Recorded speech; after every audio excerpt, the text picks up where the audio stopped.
Welcome back, everyone. Guess what? We get to finally talk about the iPhone SE 3 again and compare it against the iPhone 8 and see which specific iPhone is the better one. Now, one of these iPhones is 5 years newer technically than the other one, and can you guess which one is the iPhone 8? The iPhone 8 is on my right, the iPhone SE 3 is on my left, and you wouldn't be able to tell that. And after looking at both these side by side, I can tell you there's very few differences from the front. If you want to pick up probably the iPhones I'd recommend this year, links will be down in the description. You can get them from there and you can help support the channel at the same time. Now, side by side, they are almost identically the same exact iPhone. There really isn't any way to tell which iPhone is the one more than the other one.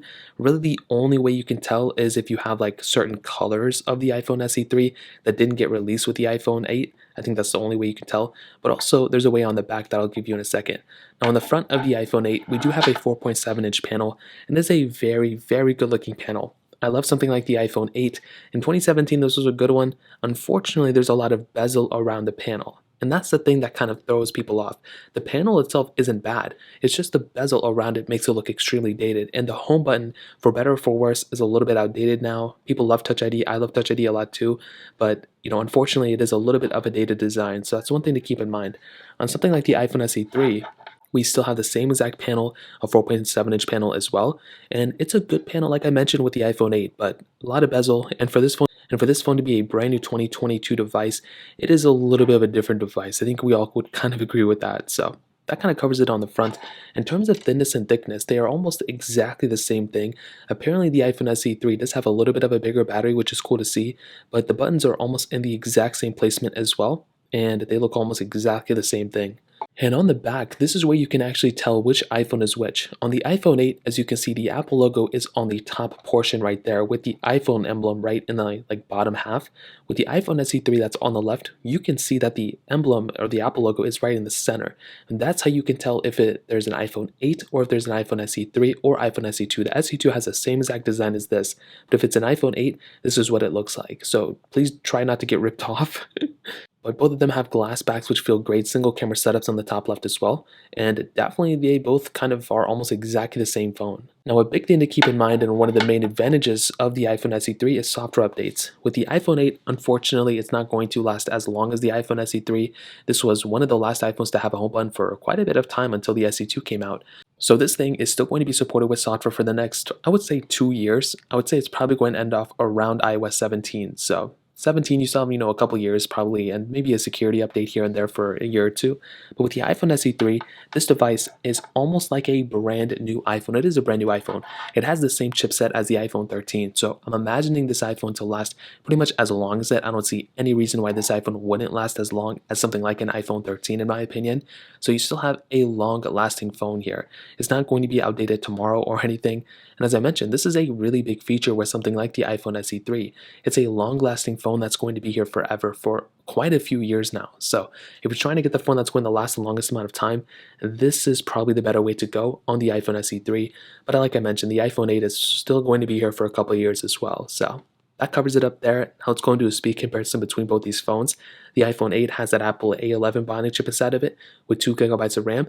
The iPhone SE 3 has that Apple A15 Bionic chip inside of it with 4 gigabytes of RAM, twice the amount of RAM here. So let's go and see which one is the faster iPhone between both of these. Okay, there we go. I had to kind of restart the video there, but hopefully you can see the screens.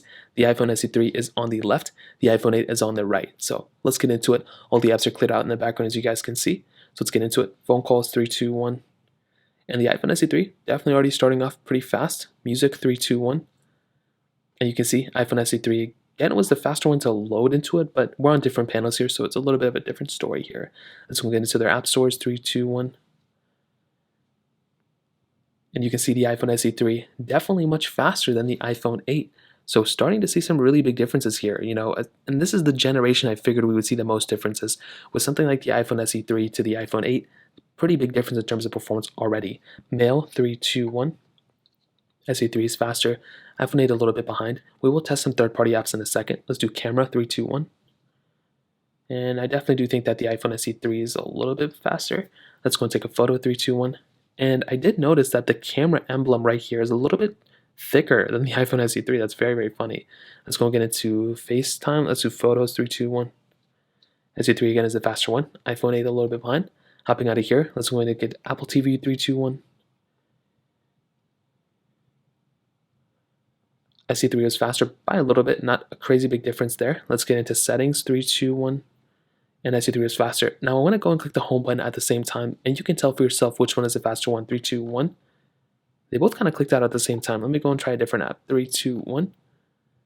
Maybe the SE3 is slightly faster, but they were almost the same. Now, as always, we have a bunch of these third-party apps we can go and test out. So let's get into it. Let's do Facebook, 3, 2, 1. And iPhone SE3 was faster. iPhone 8 a little bit behind. Fruit Ninja, 3, 2, 1. Now, I'm imagining with these bigger games, that's where the chipset like the A15 Bionic is going to start to probably really show.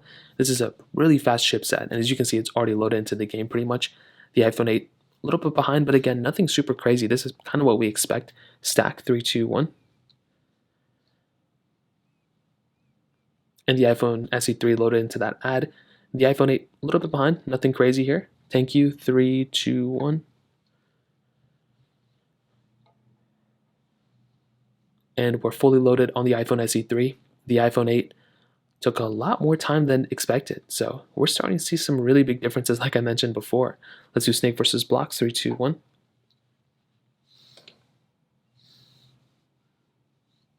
And we're loaded on the SE3. The iPhone 8 a little bit behind. Let's go and hop out of here. Let's do Netflix, 3, 2, 1. And it looked like it kind of paused a little bit on this display on the iPhone 8 where the iPhone SE3 was fully loaded there. Quizlet, 3, 2, 1. SE3 was faster. iPhone 8 a little bit behind. Let's do Dropbox, 3, 2, 1. SE3 again is the faster one. Let's do Bofa, 3, 2, 1. And the SE3 was faster. iPhone 8 a little bit behind. Again, nothing crazy. It's just kind of what we expect. Hopping out of here. Temple Run 2, 3, 2, 1.